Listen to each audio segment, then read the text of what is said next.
Today is a super exciting day. I'm going to share with you my entire program library that has just been updated to my app, Ganbaru Method. It's all linked below in the description to get on your iPhone or Android or Tamagotchi or whatever else it is that you use apps on these days. I want to go through why I think it's such an important thing to have a structured program to follow, and I'll also show you how to set up a full year of training with a sample 12-month program template that you can use even if you're not following any of the programs that I've just released. I should also just mention thank you so much to everyone that supported me so far, and a special shout out to all of the people who are already members of Ganbaru Method or who are currently following one of the programs on there. It means a lot to me, so thank you so much. I've been working hard on this update now for close to a year with writing all the programs and working with my development team to bring you the absolute best experience possible to level up your training. Now, instead of just telling you to go check it all out, I want to talk to you guys a little bit about the number one reason why people hit plateaus and stop making significant progress after their first couple of years of training. It can be really frustrating.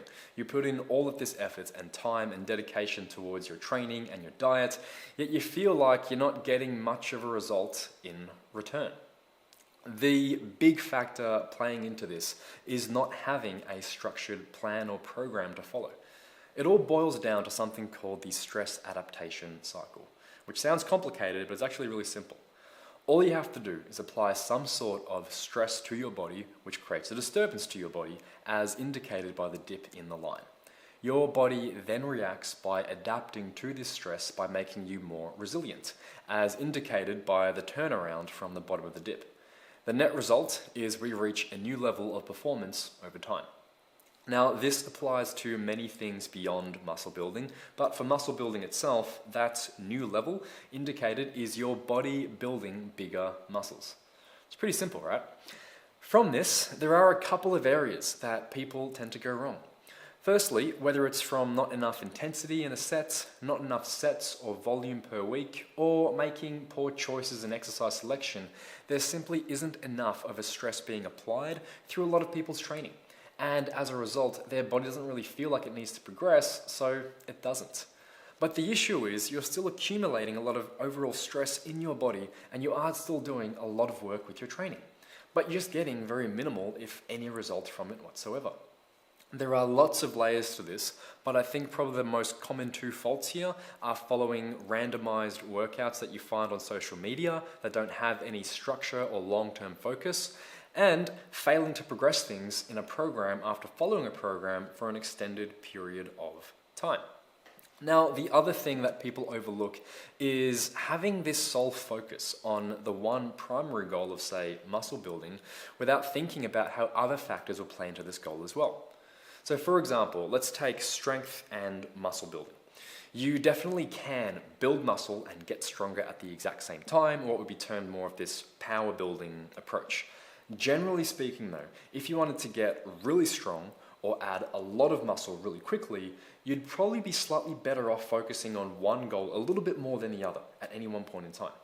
It doesn't mean you can't have aspects of both styles of powerlifting and bodybuilding training into your workouts or this power building routine, but you should typically emphasize one of these goals more than the other at any given time. Research from Brad Schoenfeld points towards the fact that it doesn't actually make a huge difference as to whether you do a set of 5 or a set of 20 for building muscle. Assuming that you take both to similar fatigue points and use the same total amount of volume, you should see similar amounts of growth long term. So you might be tempted to just do sets of 5 and lift very heavy weights for strength all the time. However, doing sets of 5 doesn't just feature heavier weights, it also generally features significantly longer training sessions, and it accumulates a lot more fatigue and injury risk over time. So while you technically can do that kind of training year round with powerlifting, it may not always be the smartest option if muscle building is your goal, and it can very quickly leave you running yourself into the ground and making diminishing returns long term. See, this is what I see people doing repeatedly, not just with strength goals, but with muscle building goals as well. They just keep smashing themselves with their similar style of training stimulus over time, and they start to get diminishing returns, as they don't see the value in doing, say, maybe a strength block, or even a cardiovascular and endurance block of training to supplement their primary muscle building goal. The solution to all of this, of course, is to be smarter with your training, and to not just start following a structured program, but also have a plan on how your programs are going to carry over to each other from phase to phase and from program to program. Interestingly, every other sport, from powerlifting to weightlifting to track and field and team sports, all do this incredibly well. But when it comes to pure muscle building and physique-related goals, people seem to forget or don't really understand the importance of proper periodization and program design.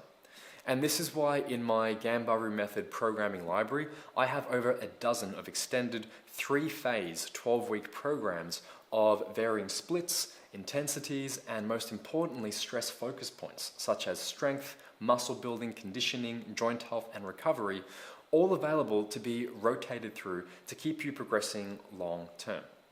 You see, instead of just releasing 1 or 2 programs, or programs that were focused purely on the one goal of muscle building, I made sure to include this variety to help you break through any plateaus, not just within the program itself with separate phases, but also within going from program to program.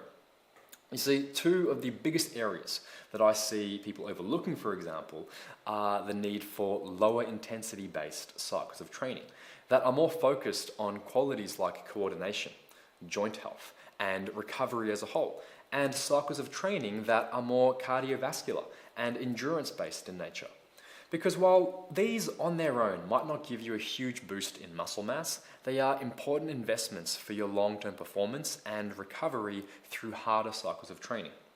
I normally recommend 1 to 2 months focusing on these kinds of qualities out of a training year, with the rest of the year being centered more around your main goal of muscle and strength building.